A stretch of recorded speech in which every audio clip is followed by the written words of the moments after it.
One Track Run Talk podcast. Bringing the forefront of science and elite sport to you.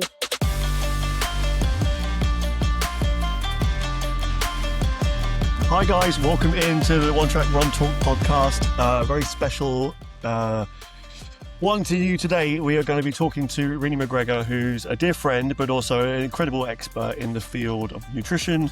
She's a registered dietitian, all-round superhero in endurance sports, but also a great soundboard for a lot of the stuff that we do at One Track. So today we're going to be talking about a particular paper that was released by a particular person with a team around him that has made a lot of shudders across the sports nutrition especially, but the sports world in general. And it's around the low carbohydrate diet again. So we're going to be going into that. What is the paper? Talking about it a lot more, but I hope you guys are going to be pulling out some really take away home bits and pieces to make sure that you're not doing too much damage to your training and overall performance. That's my bias coming through already. Hopefully we can string out less bias and more conversation coming through. But Renee, thank you so much for joining in today. No, thanks for having me, Fletch. It's good to be here, and it's good to talk about my favourite subject, carbohydrate. They are great, aren't they? They are. Okay, so let's just go straight into the jugular. The lead author on this one is a guy called Tim Noakes, and he has got a bit of a reputation in that at one stage of his career was one of the leading scientists in running performance. He wrote literally the book on running called The Law of Running. He broke ground really early. It's still standing now. I think it's about to go through its 4th edition or something. But at some point, there was a transition in his writing, wasn't there? That he started to try to force quite contradictory opinions forwards. Can you give me a little bit of backstory about how that may have influenced or what sort of transitioned into your arena? Yeah, so I first became aware of Tim Noakes, like you, Law of Running, amazing book. But then when I was actually doing my sports nutrition degree, so I was doing like the kind of the masters, I think that was like 2010. So it was soon after that, this whole low carb, high fat approach came into play, particularly from an endurance sport point of view. And then soon after that, Noakes started talking about how he had found, he'd also been a very, very, very successful endurance athlete himself. And he had found that he had developed a glucose intolerance, and that was why he decided to change things up. So basically, he did his own change in his nutrition approach. He cut out carbs and reports that he felt amazing and saw a massive change in his blood glucose monitoring. And that was basically, it was his kind of anecdotal experience that caused him to then, I suppose, start getting involved in what he calls the research into low carbohydrates and how we don't need them.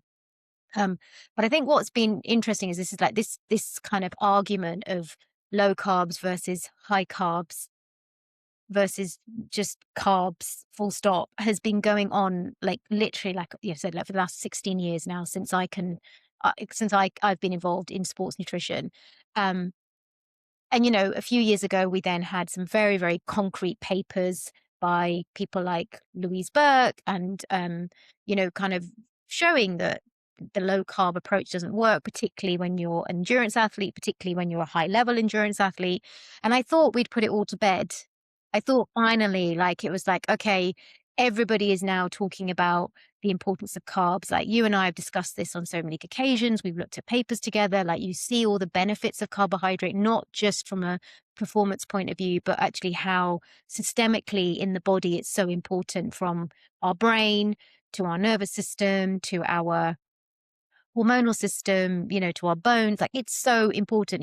When I've been researching both More Fuel You and Fuel for Thought, the papers are, there is no argument. If you want to do endurance sport, you need carbohydrate. It's as simple as that. So when this paper came out, it was a bit like, oh, okay, here we go again. But actually what I find fascinating is I think it's you who sent it to me. And when you sent it to me, I was like, oh my God, where has this come from? And then literally the next day, about another 10 people sent it to me. And I was like, okay, here we go again. But the first thing I noticed was that all the authors, they all are involved in profiting from promoting a low carb diet. So for me, that was like the first thing I noticed. I was like, okay, well, I mean, that's already a massive conflict of interest. Okay. So that was the first thing. And I guess the second thing I noticed, and I think we discussed this, was that when like, it's a very big paper, it 50 goes on. pages. Yeah, it 50 goes on for a long time because they've brought all the papers to the forefront and then they've basically pulled it apart, like almost the tail end, which, you know what, if I was writing this paper, I would have done it the other way around because I'm not sure how many people are actually going to get to the comments they want to pull apart. But anyway, that's on them. But it's a very long paper, so you've got to sit through it. And it took me several attempts of sitting through it to get to the bottom of it. But it is just a narrative review.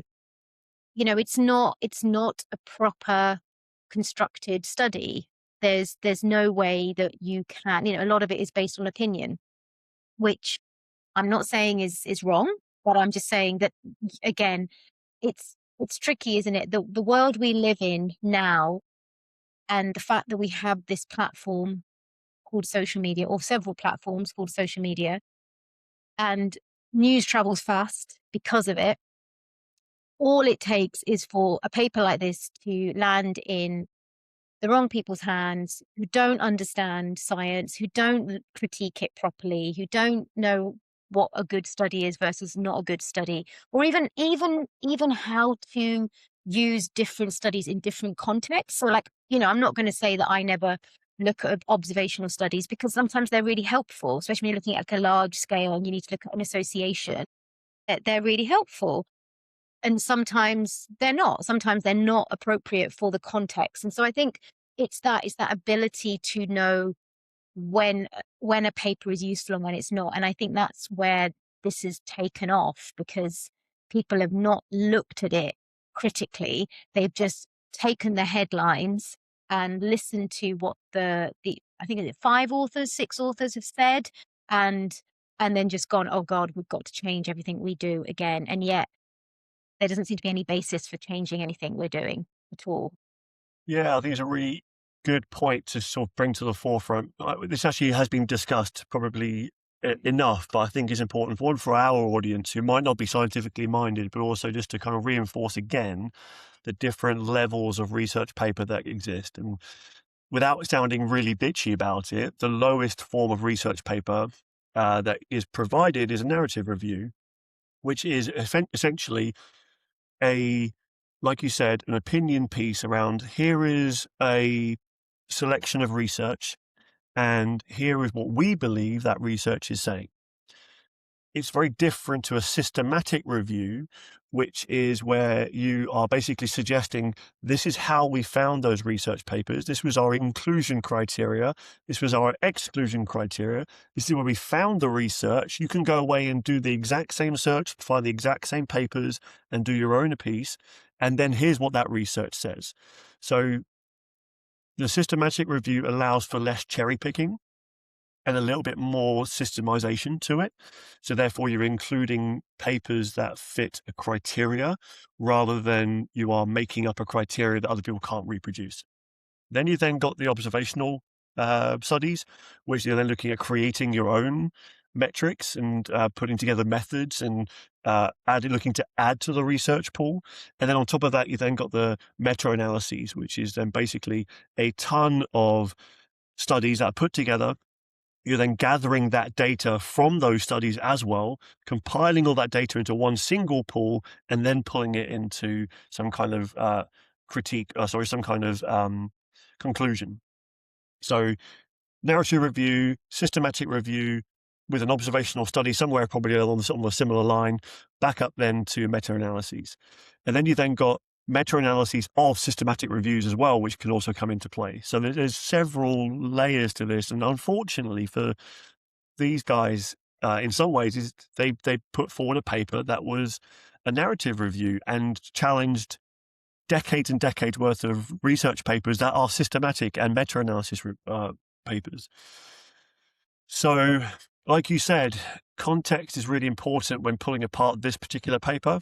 The crazy thing, the reason why I sent it to you originally was that some really smart people were pushing it forwards as being like, this is truth. And I was like, how? You've got like a PhD in this stuff. Like, how are you not able to critique this? Not even just put it forward as a paper, be like, this is interesting, but actually like fully get behind it.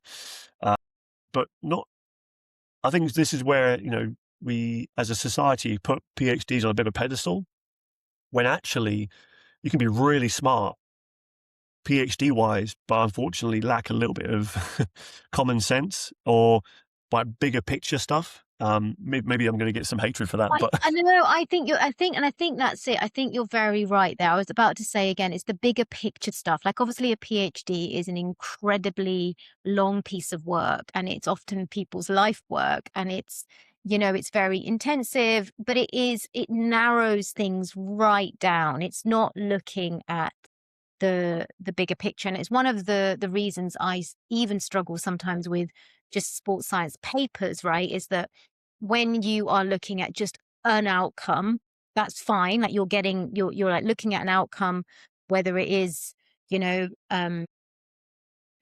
for example, a certain training protocol is going to get this outcome. Like, okay, you're testing that hypothesis, that's fine. But the problem is that, as I've said so many times before, humans we're not one dimensional for a start, and we're not textbook.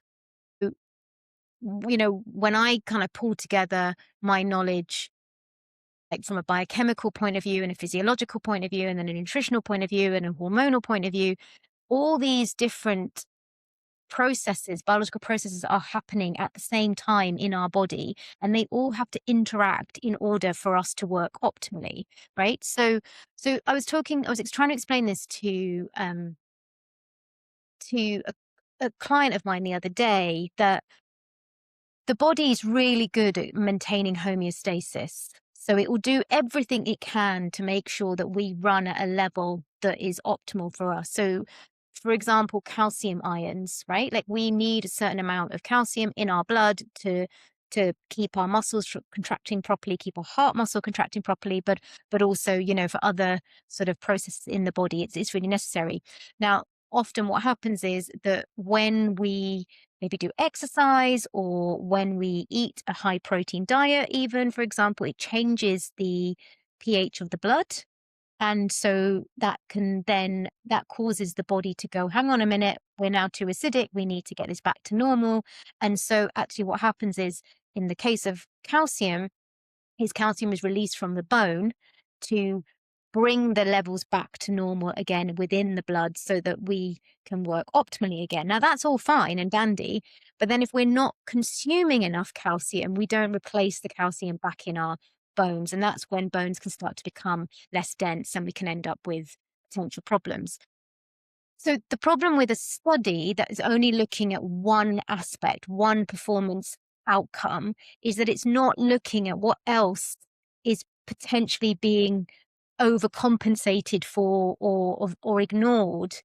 And so this is where I think this is where, again, I think we have to be really careful when we're looking at a PhD is even deeper into an area and doesn't necessarily have that ability to look out and go, oh, well, hang on a minute.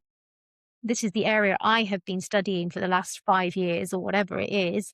But actually, I haven't even thought about the fact that might affect my hormone levels or that might affect, my nervous system. And I think that's the difference in how I practice, is that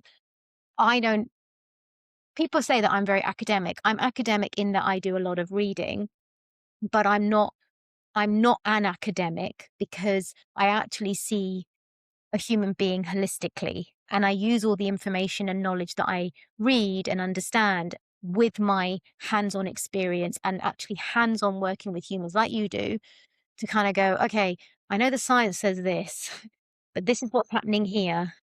So how do I I have to find the missing piece of the puzzle. And I think that's why I end up getting good results, because I'm always finding that missing. Like, we've had a conversation recently about a potential client that I'm referring into you, because I know there's a piece of the puzzle missing, but I can't work it out. And so I'm sending her over to you, hopefully to do some testing, and we might find that missing piece of the puzzle. But I don't think other people always work in that way. And I think particularly when you're academic, and this is not a slating of academics, it's really important that we have academics and we have academic information, and we have studies and we have PhDs. It really is. But it's important to appreciate that humans are not textbook. And actually, when you're applying information to humans, you need the two sides of the coin. You need the academia and the clinical practice together to get a good outcome. 100%. I think that the cliche is like paper to practice is how do you take that information and apply it is maybe not as seamless as a conclusion might make out.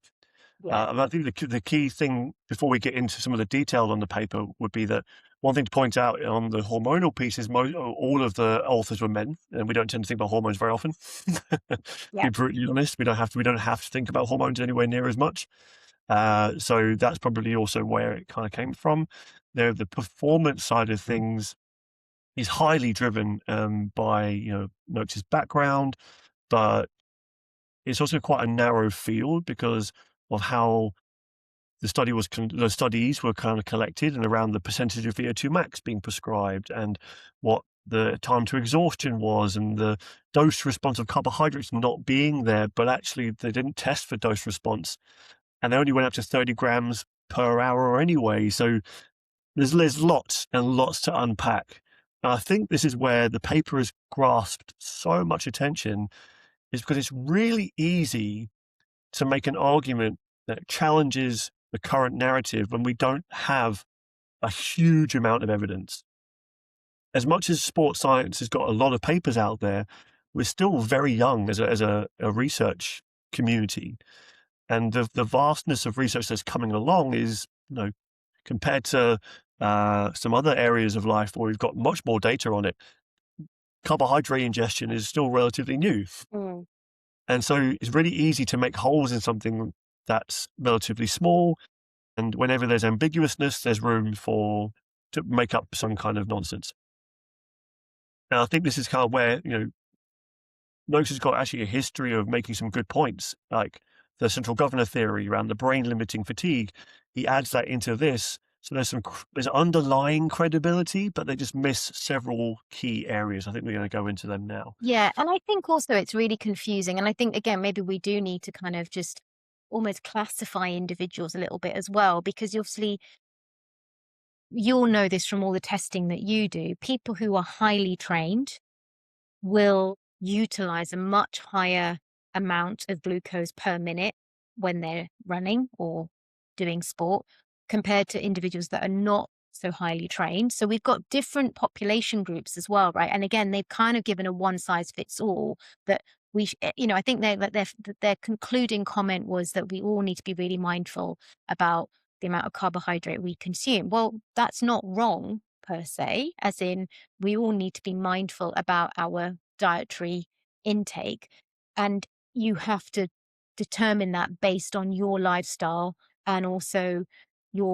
probably your genetic background to a certain degree as well, and also kind of where you're trying to go with that. Like someone who is running 5 times a week is going to have much different requirements to someone who's running twice a week, and yeah, maybe they don't need to be thinking so much about carb loading before their run, especially if their run is a social run and it's only for 45 minutes. Well, yeah, maybe you don't need to carb load, but actually if you're somebody that is doing marathon training, half marathon training, or you are gearing up for ultras, or you're somebody that always does long runs at the weekend or whatever, then you probably do need to consider your carbohydrate requirements in order to make sure you get the best out of that run, right? And that you feel good in that run. So I think that was something they really missed, was that they kind of just was like, this is for everybody, like a blanket approach for everybody. And actually, again, and that's another problem with the studies they've used, is that some of the studies were clinical. So not really representative of an athletic population. Some of them were really athletic, like just focusing on kind of highly trained individuals. And some were actually done on the obese population, like the sedentary population. So again, they've really mixed things up. So you can't really get again, it goes back to what you were saying earlier. They're not things you can necessarily compare appropriately and have a right answer fundamentally. Okay, let's get into some of the details then, because there's a lot to get through. I mean, there's a section in there. There's basically like, here are the key points this paper discusses, and there's like 17 points or 16 points that it goes through. So if we can kind of tackle one of the key ones, which was that muscle glycogen stores do not dictate time to exhaustion, being that we don't deplete our glycogen stores enough for it to be one of the key drivers of fatigue.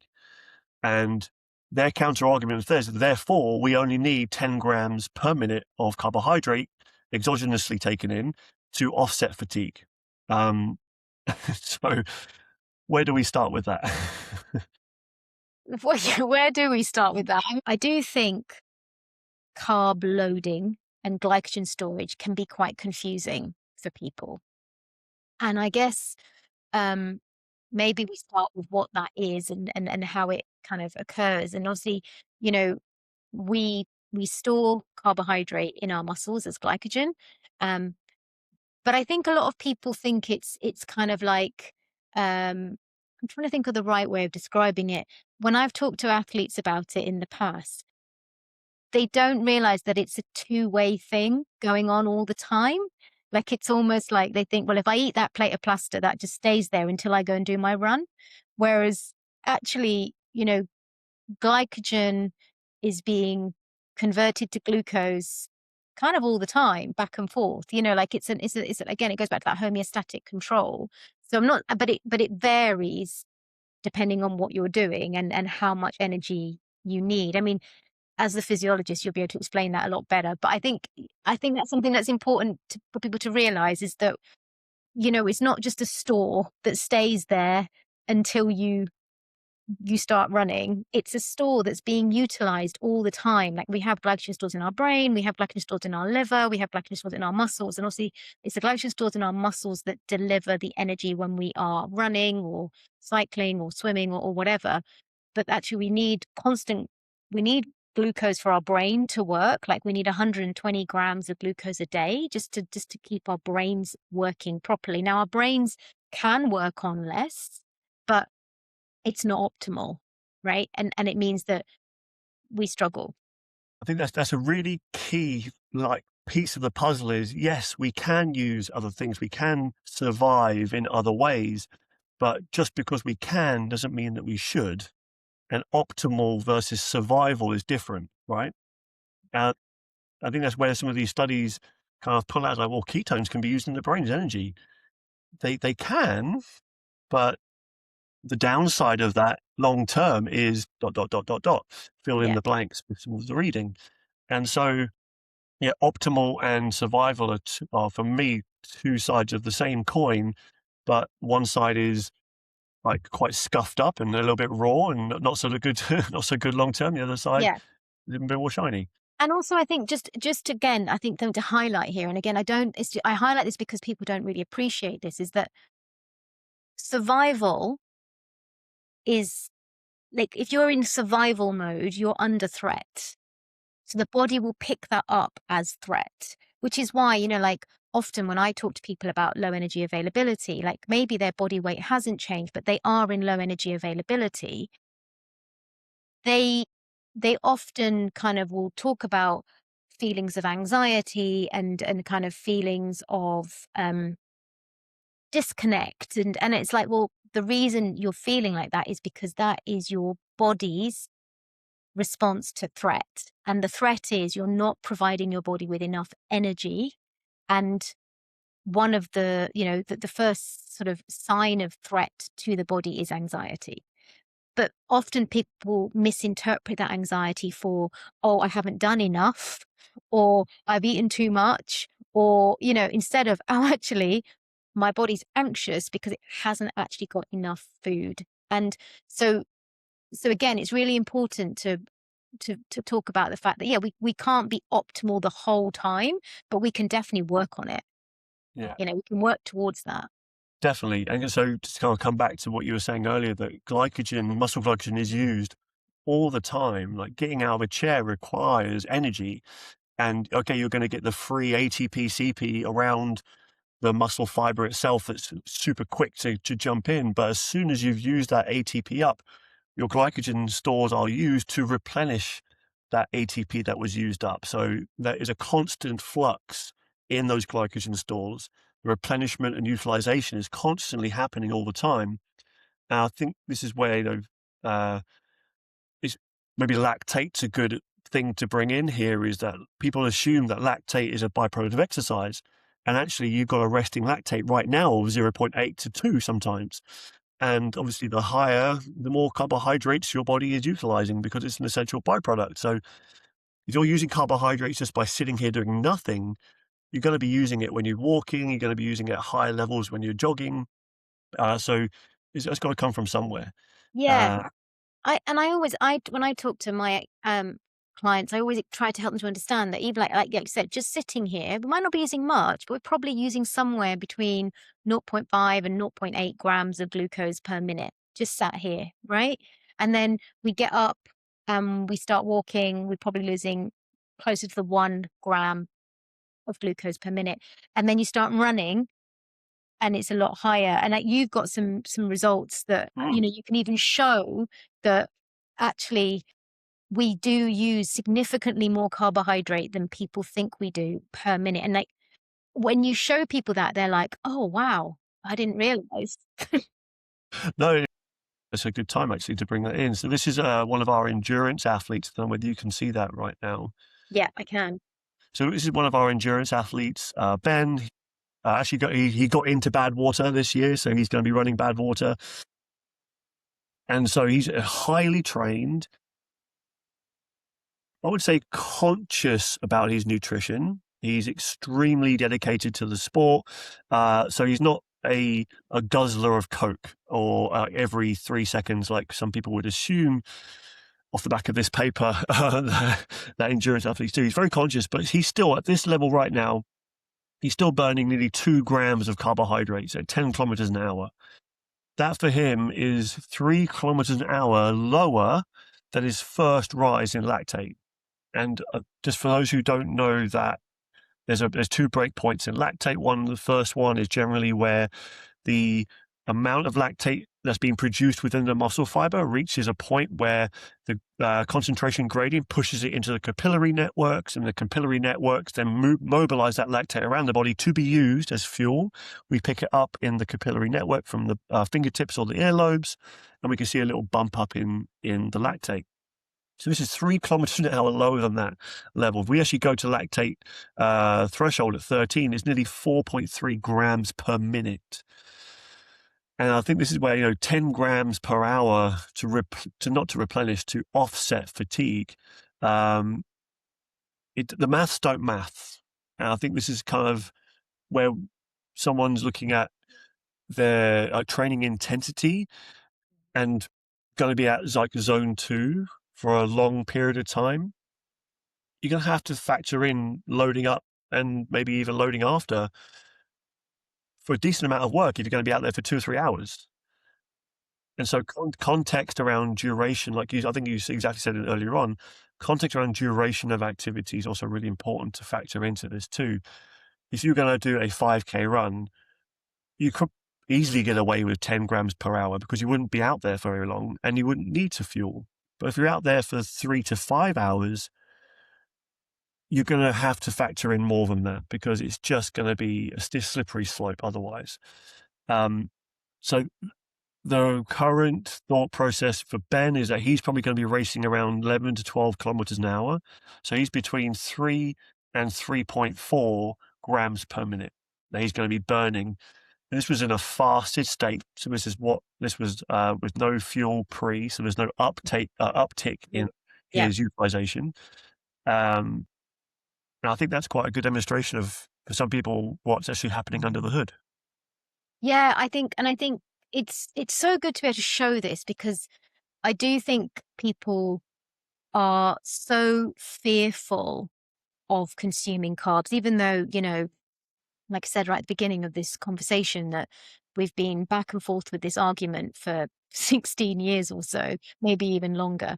But actually still people are always urged on the side of caution when it comes to carbohydrate, right? Because of the fear mongering. Like last year we had the kind of fear mongering around people using the continuous glucose monitoring and seeing every single uptick in their their glucose and insulin, and then panicking and thinking, oh my god, that's terrible. But actually when you're running, and especially if you are well trained, and let's be honest, like Ben's well trained, but he's not a professional athlete, right? He's not, he's like you and me. He's a dad. He's got a full-time job, and he trains hard, and he does do, quite extreme races, so he's put the work in. But actually he uses 3 grams, let's say as an average, 3 grams of carbohydrate, 3 grams of glucose per minute of running at actually a pace where he could probably still hold a conversation. Mm-hmm. And I really want to put that into, because I think people were like, oh yeah, but if I'm just going for a little plod, even for 2 hours, well, actually you're still using a lot of energy. So that, 3 grams we're getting up to that 90 grams of carbs per hour. Yeah. Just for context, those who are listening in, Ben held that 11 kilometers an hour for 200 kilometers. And so, 3.4, let's say 3 grams per minute over 19 odd hours, 20 or 23 and a bit hours, we had to factor in nutrition because there wasn't enough glycogen, glucose in his entire body to factor that in. No. And we know, if we have full stores, and this is bearing in mind if we actually have full stores, which is very difficult to attain, just saying. It's really hard to have full glycogen stores, even ahead of a test like this. It's really difficult to do. But if you have full stores, we know it lasts probably it lasts around 90 minutes to 2 hours, depending on the intensity, right? So again, we're going back to, if we go back to Ben, based on the 3 grams per minute, he's gonna use the 500 grams relatively quickly, and he is going to use that. It's like, it's got to, unless he's then putting more in to prevent him from going completely to zero. So again, going back to the original kind of point that was made in the paper, you do need to, if you're going to be doing these longer runs, you definitely need to be thinking about your carbohydrate intake prior to running, but also your carbohydrate intake during the running. And the thing is as well, the carbohydrate is not just about providing enough energy to keep going. It also prevents like oxidative damage, right? Like if you don't consume enough, then you're going to be doing more damage to your muscles while you're actually running. So again, that post running, that could then cause more problems from a pain point of view, or a kind of, sort of on muscle soreness point of view, that, as well. And then how long it's going to take you to recover from that too. Yeah, definitely. Again, there's so much to unpack. We could go in so many different directions with this, but I think just to hang on that one piece of the puzzle as well was that they suggested that glycogen depletion was not happening during the to the subjects when they quit. The particular studies that they were looking at were quite old ones. And so when muscle biopsies were kind of first being done, they were sort of taking bits of the muscle out and then looking at under microscopes and moving it forward. There was an ultrasound technique, I believe they looked into as well. And they were seeing that glycogen depletion wasn't happening and wasn't the primary driver for athletes stopping the test. I think some of them lasted, I should look at the official times, but and this was the confusing thing for me about the paper was the first half, most of the introduction really was disproving their entire point. was the benefits of carbohydrates. The research has gone into it, the amount of statements that have been put out there, and then they kind of like you said, towards the end, they kind of then picked it apart and made their points. But if we just look at that first bit, it's all around the fact that it takes a long time to deplete those stores, and the brain is probably going to jump in way before that actually happens as a protective mechanism. Yeah. Which was Noakes' original thing around the central governor theory, was that the brain will always protect the body. And depletion would not be good if you're in the wild, because No. then you won't be able to get home or run away from the lion or whatever it might be. So I agree, depletion does not cause fatigue, because fatigue will be created way before that depletion occurs. But if you can offset depletion more, you delay fatigue. Yeah. By having more glucose within the bloodstream, you do save those glycogen stores a bit more. It may only take 35% depletion to create the warning signs in the brain, but if you can delay that further, then we get enhanced performance. Yeah, and I think, their 10 grams per hour is kind of probably is based on we know that, that when you look at the mouth rinse studies that came, I think they were in the like 2015 point of view, like the mouth rinse studies, which showed that actually if an athlete did not need to consume carbohydrate, they could just do a mouth rinse with glucose, and that would give the brain enough information to say there's still energy available here. So that's what I think they've based this 10 grams on, is that, yeah, you can do that, but it's not, and again, if you look at the studies, they're quite clear that this is not something you would do in long distance. It's something you can do, in a potentially in a short distance race, or even towards the end of the tail end of a race, where maybe an individual can't consume enough, or they just need that last bit of a kick, because fundamentally what you're trying to do there is just is give the central nervous system a bit of a boost and go, actually, no, it's fine, we've got a bit of energy coming in. But by the time the brain works out that actually no energy has gone in, hopefully you finished your race. Is the kind of, that was the sort of thought process behind it. So I think I understand where they've kind of got this number from, but I think it's a really valid point what you make, Fletch, that again, we go back to what we talked about earlier around homeostasis and the kind of how the body monitors and how the body is constantly trying to keep us alive, and all the kind of mechanisms it has in place for us to survive. And absolutely, yes, we now all run recreationally and for fun, but actually we've evolved from a time where we had to run to catch our food, right? We're hunter and gatherer backgrounds, and that's where we've evolved from. And so there is going to be, and I'll be honest, I don't know what that percentage drop is before the brain goes, oh my God, this is now we're in problem. We need to refuel.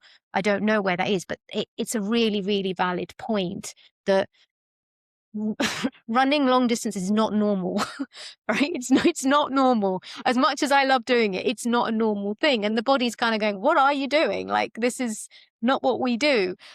And I think people have also lost sight of that as well, because it's so normal to do a marathon and ultra marathons and whatever else. It's normal to race, but that's not what we were put on this earth to do, right?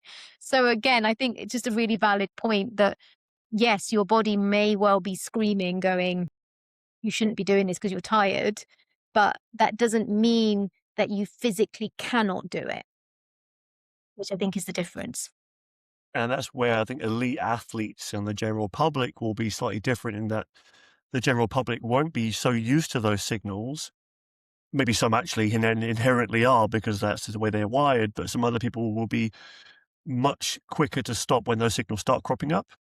Whereas someone who's been training in and trained their mind to overcome those sensations could deplete themselves a lot further and go a lot harder than maybe the voices in their head are saying stop, and they're like, no, I'm okay. So I think that's something to, like, when you were saying about the particular populations they were looking at, I think elite athletes are elite for a reason, and it's not just because of their physiology. There's also a huge psychological component in there. Okay, so the 10 grams per minute was put forward as an argument.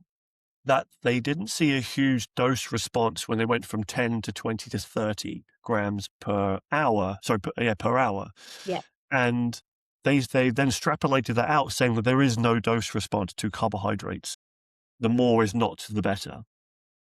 Which, with the current evidence that's coming out right now, looking at some people going up to like 210 grams of carbohydrates per hour, and we've spoken about some of the work that's been coming out through like Jamie and those guys, and how they are seeing a dose response between 60 to 90 to 120 grams because of the transporters that are in the gut. So I think it was very interestingly designed to be a little bit blind to the new research that's coming out around those much, much higher levels than what they was extrapolating in almost like a pendulum swing, be like, well, they're over there doing that. Let's now put this forward and see what they think of it. Yeah. And I think what we'll come to from a conclusion point of view, because I've actually done a little bit of research on this, is that ultimately, and again, you're the physiologist, but ultimately, human physiology doesn't change, right? It can't change to a certain degree. And we know that we have a certain number of receptors for glucose and a certain number of receptors for fructose, which is why we've got the multiple transport aids, like why we have the two different dual fuel. We encourage people to have fructose and glucose if you want to get up to that 90 grams of carbs per hour. This whole 120 grams of carbs per hour is an interesting one because fundamentally we don't have the receptors for it, but the difference goes back to the language. And I'm going to say that because I think, again, all through this paper, language is really important and how language is used. But in this is not about this paper. It's just using the language. Some people will be able to tolerate 120 grams or 150 grams of carbohydrate in their gut while they're running. And you can train yourself to do that potentially. But your absorption will still be the same. You will still only absorb 90 grams per hour because that's all we can physiologically do, right? And the reason why the 120 became so popular was because it was done in cyclists, where cyclists, the way in which they sit on the bike means that they can tolerate much higher doses.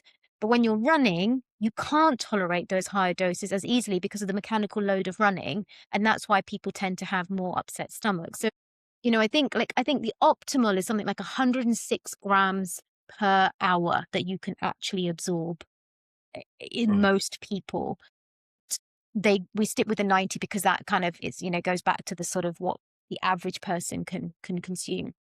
So I think that's a whole different kind of conversation, but I think it's an important conversation in part of this as well, because I know there are people out there thinking, but I think where it helps people, it goes back to the psychological, right? In that if you feel you're taking 120 grams of carbs in and you think you're absorbing it because you can tolerate it, it may well make you feel like you can go longer or faster, because actually psychologically you're telling yourself you can. And I think that probably needs more exploration because I don't think people are looking at that side of things. But definitely from an absorption versus tolerance is two different things. But we do know from, the information you've just given us with Ben's tests and physiology and so many other tests that, yeah, we can absolutely absorb 90 grams of carbs per hour. And it's going to be required in certain situations, not for everybody, but for certain people in certain situations, that is necessary in order to help them to achieve the goal that they've set themselves to achieve. So I don't think we can get away from the fact that if you're going to run long distances, you do need carbohydrate, full stop.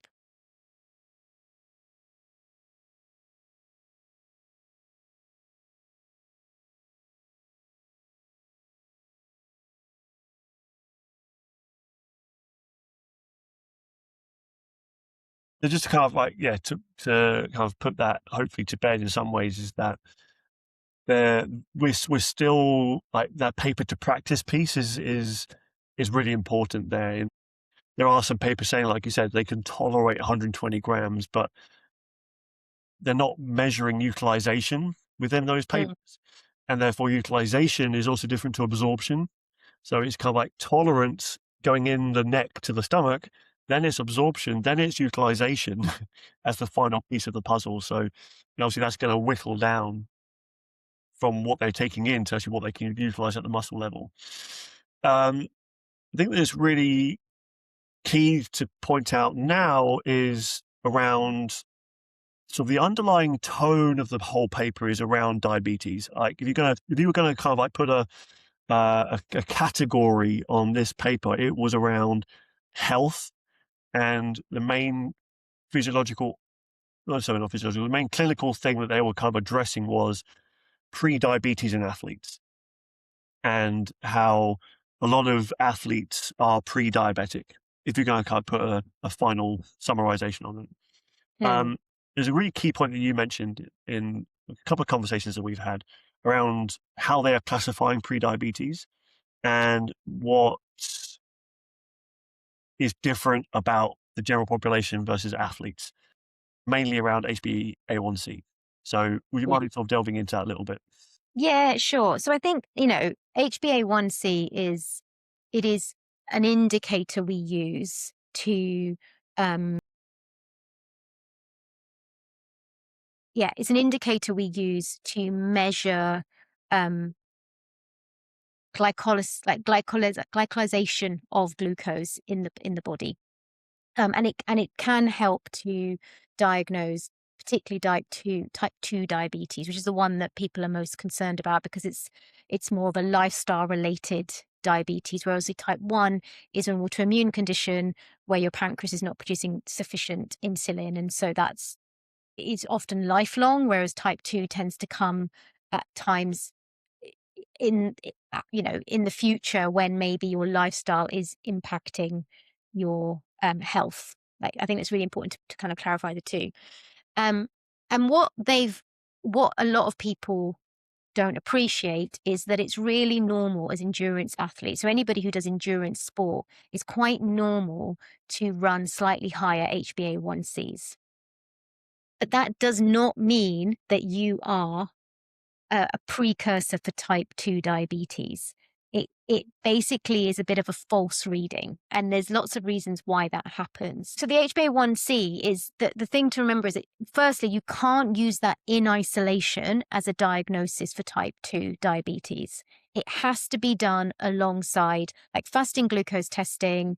It has to be done alongside insulin testing, and it also has to be done alongside probably iron studies as well. And the reason I say iron studies, and there's the bit that people don't realize, is that as runners in particular, we have a lot of breakdown of red blood cells, as you know, and we have a lot of old red blood cells still circulating around the body. And so this is what then gives an abnormally high HbA1c level. So it's not a true level. It's an abnormal level based on the old red blood cells that are still circulating. But that doesn't mean that you are suddenly have a precursor for the type 2 diabetes. And it's this scaremongering is really problematic because every time I go and do an event at the moment, I get asked, how do I fuel my running to help my performance, but also stay healthy by not having too much sugar? Because obviously we're talking about gels and drinks, and obviously this is that's what they're getting at, right? Is that we shouldn't be consuming sugar. Let's just, get it out there. We shouldn't be consuming sugar. That's what they're talking about. But ultimately, as we've just discussed, when you're running at certain speeds, all you can use is sugar. Yeah. So you need sugar. And yes, obviously, we've talked about the fact that if you have glycogen stored in your muscles, then you can break that down to glucose and etc. But again, after a certain point, when you've been doing it for a long time, that's going to run out. So you have to take that on. And the only way you can absorb glucose quick enough is for it to be in the form of, easily digestible sources. So hence why we use gels and carb drinks and chews and goodness knows what else. So I think that's one of my things that's I've been like, it's a real problem for me because it's done a bit of scaremongering. So not only have they put out misinformation about, HbA1cs and running high levels and this being a precursor for diabetes, it is, but it is in certain population groups. And it is only if you do that test in conjunction with many other tests, that you don't just diagnose someone with type 2 diabetes by looking at their HbA1c. And I think that's really important to highlight. Yeah, definitely. And I think this is where also, yes, every carbohydrate is equal in the fact that it eventually breaks down to glucose, but not every carbohydrate is equal at the level of the mouth. In that, I think one of the sort of key things, like you kind of said, is that sports drinks and like Cokes and all those kind of things is something that is used as a tool in order to get carbohydrates into the system quickly, in order to perform at a certain intensity or level, or replenish in a certain time frame. Doesn't mean that glucose should be used every hour of the day, all day, in all circumstances.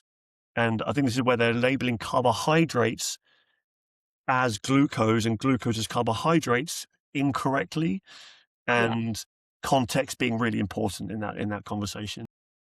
Yeah.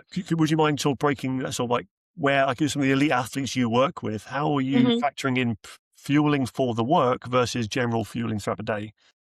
Yeah.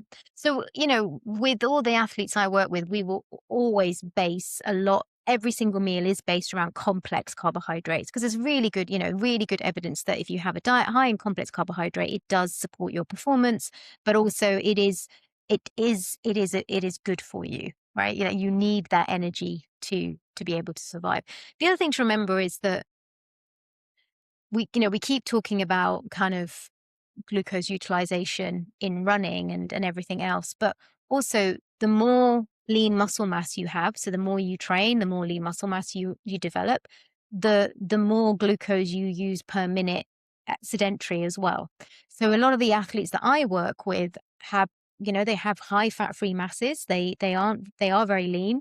And so they're using a lot of carbohydrate just even when they're sat around, when they're not doing the training, right?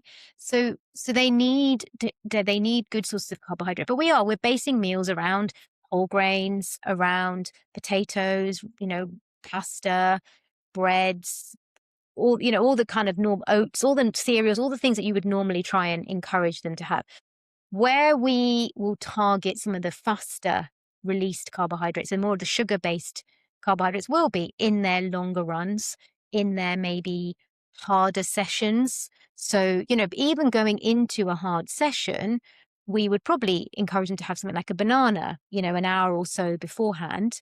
But then during the session, if it's a longer tempo run or something, then yeah, I'd probably say to them, right, I'd aim for maybe around 60 grams of carbs in that hour to make sure that you can maintain that pace for as long as, you need to, basically.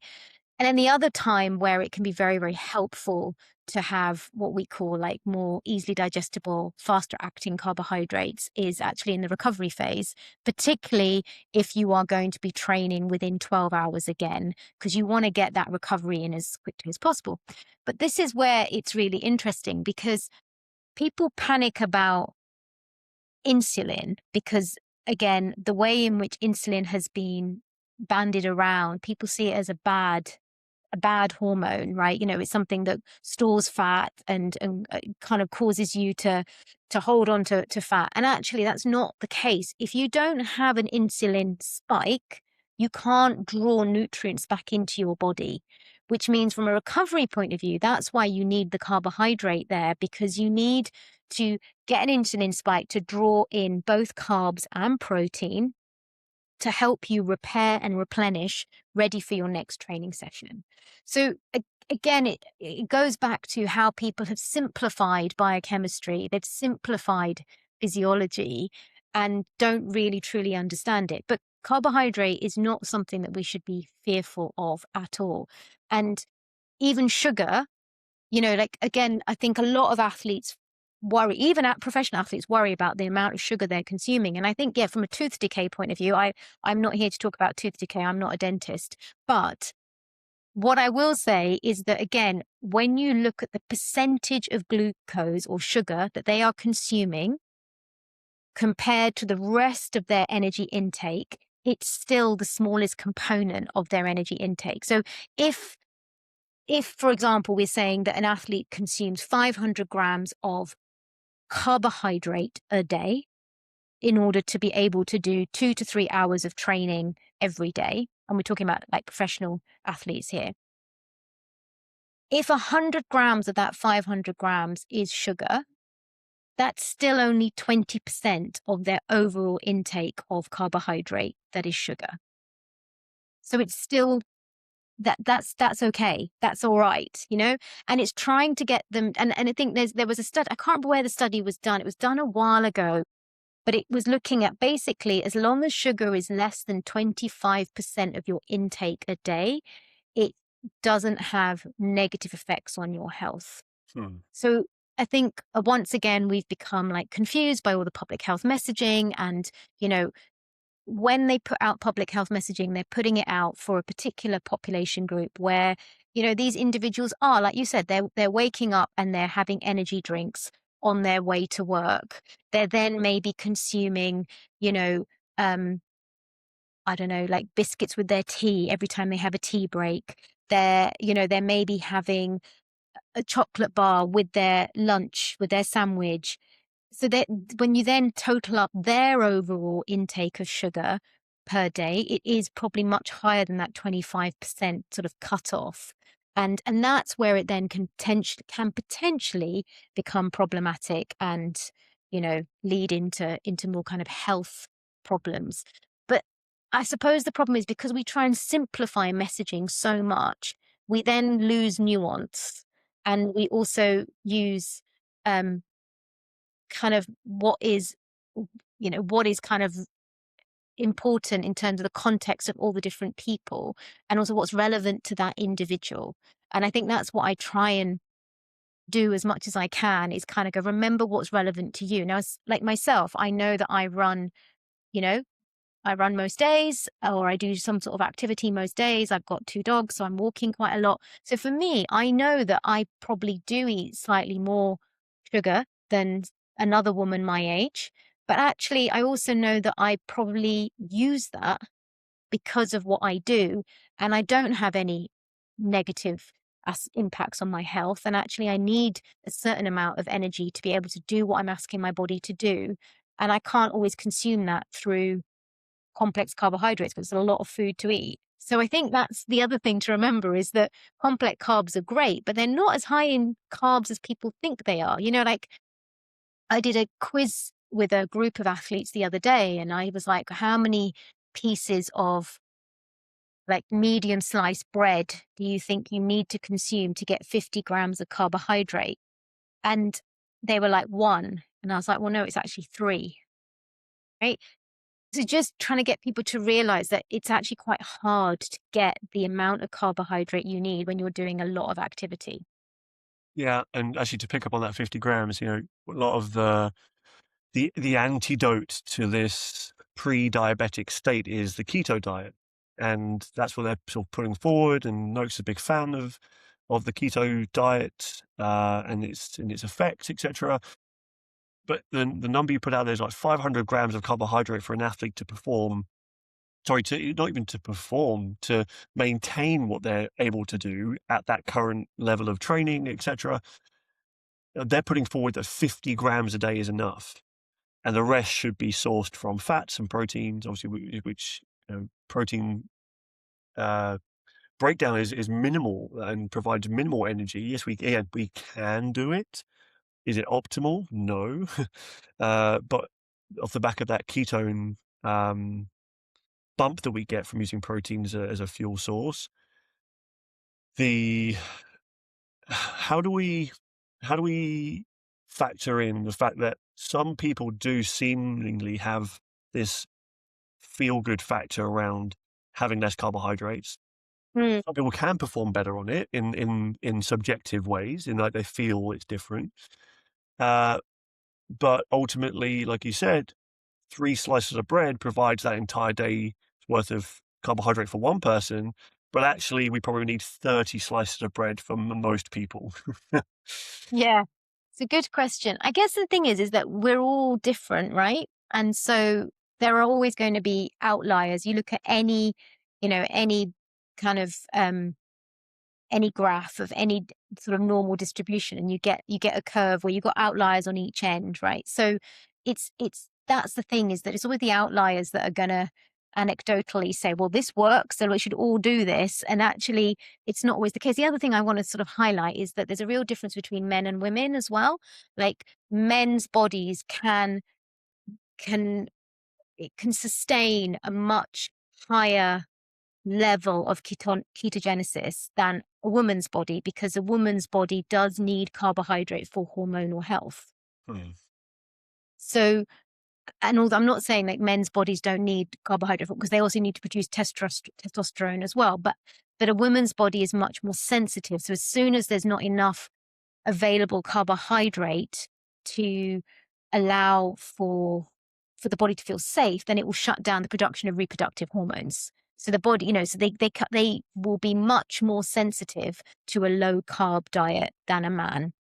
And so what I've noticed in my own practice is that male individuals that come into clinic, they've been able to sustain a lower carb intake for longer before their symptoms of, say, stress fractures or low testosterone have shown up. Whereas within a female, it's usually within the first 6 months of, depletion, that you'll start to see some of these very, very kind of key symptoms of not having enough carbohydrate. So I think, so yeah, I think that's the first thing. And I think that the second thing is that there are certain clinical conditions where it does benefit the individual to be having a lower carbohydrate diet. And I know they'll say, well, type 2 diabetes is one of those. But again, if you look at the papers around ketogenic versus like a moderate carbohydrate diet, there's actually very little, there's no difference in the outcome in terms of control of diabetes. And so actually it's better to consume a more balanced and varied diet.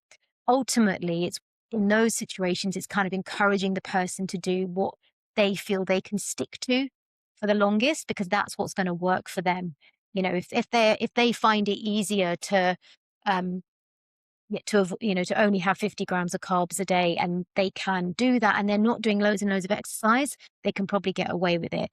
But if you've got someone who is trying to do exercise, then I would definitely not recommend that approach. I would definitely recommend ensuring that you have got enough carbohydrate in your diet. Definitely. So one of the, I can't remember if it was actually in the paper, but it was one of the interviews with one of the researchers. They had a critique of Louise Burke's work, which was around the race walkers and elite race walkers, and they put them onto a ketogenic-based diet, and they saw no benefits in performance. And one of the critiques that they had around that study was that they didn't hold them in that state for long enough. The adaptation period wasn't long enough. I think she had them in that state for maybe like 3 weeks, and what they were suggesting was that it should have been 4 weeks or more.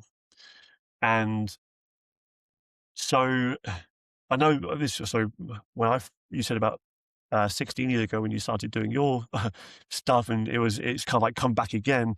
Like for me, in my studies, Atkins' diet was around when I first started, and he died of a heart attack.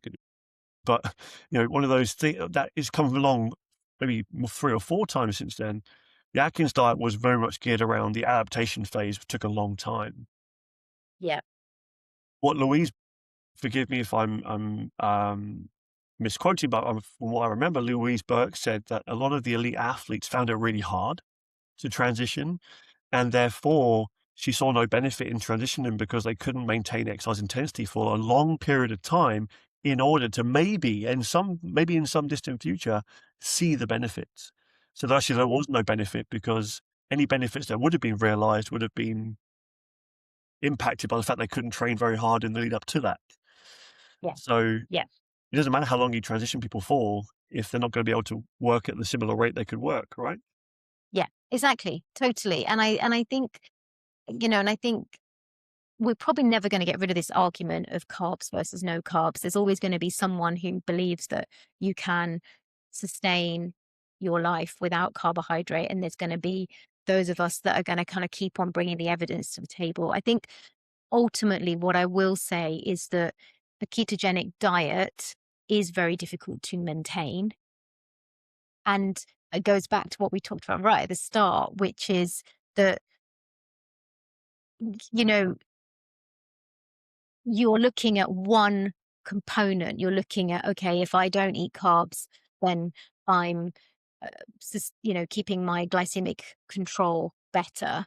But what you're not looking at is, well, what's going on with your intake of saturated fat and cholesterol, and how's that impacting your heart and, your incidence of heart disease. And I think this is the thing, is that I always end up ending things by saying that we've known for a long time what we need to do in order to be healthy, and it really hasn't changed.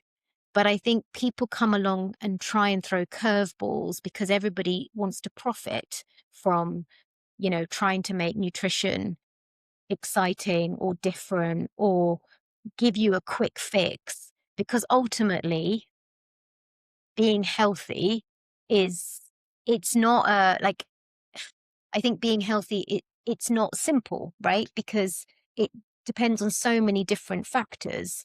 And you don't have to, what I always say, you don't have to get it right every single day, but it is that balance across several weeks that makes a difference to whether you're getting enough nutrients and whether you're getting enough energy and all those, kind of all the components that we need. So ultimately, nutrition always goes back to moderation is key. And particularly in people who are maybe less active, they probably do need to be a bit more mindful of certain nutrients. And I'm not saying carbohydrates, because I don't believe carbohydrates are the enemy, but I do believe that you have to be a bit more mindful of maybe, how much sugar you consume and how much alcohol you consume and also how much red meat you consume. And I think because all of these nutrients will potentially have a negative impact, on your health. But I think when you are someone who is active, actually not eating enough, not giving your body the sufficient amounts of the fuel that you need in order to be able to do what you're asking your body to do, that has a much higher potential risk of negative consequences to your health. So it goes back to actually the balance is probably the same across both cases, but you just need maybe smaller amounts in one end and bigger amounts in the other end. And you have to look at what is right in the context of you and you alone, because there's always going to be people who will say that's bad for you, that's good for you, that's, and it's finding where your body operates at its best. And I think, but it's also appreciating that you're not always going to see the negative consequences immediately. So going back to the ketogenic diet, one of the things that kept coming back up was that most studies were quite short-lived. They were only up to 2 years. And actually, once we kind of looked into why that was, is because most people couldn't sustain it beyond 2 years, because it just wasn't sustainable. They didn't feel good.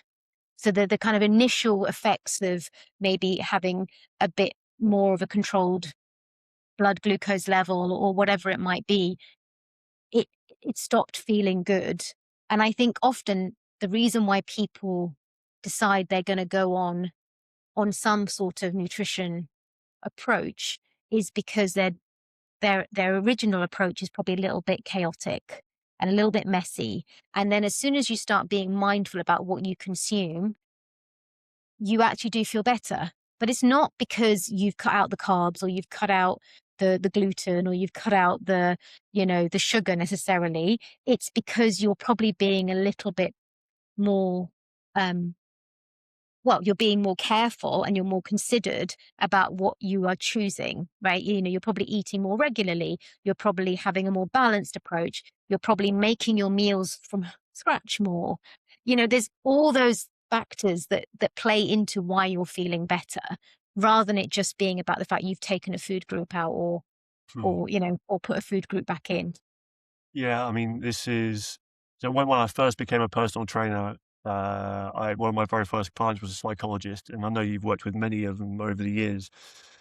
He he used to analyze me all the time. It was very frustrating, but he also suggested a really key thing I've actually carried through the rest of my career is that rules create routine, and all that we live by is a set of rules, because rules allow us to create fences around our day. And the chaos is not what the brain enjoys. We like to have structure, we like to have some routine and a set of rules to work by.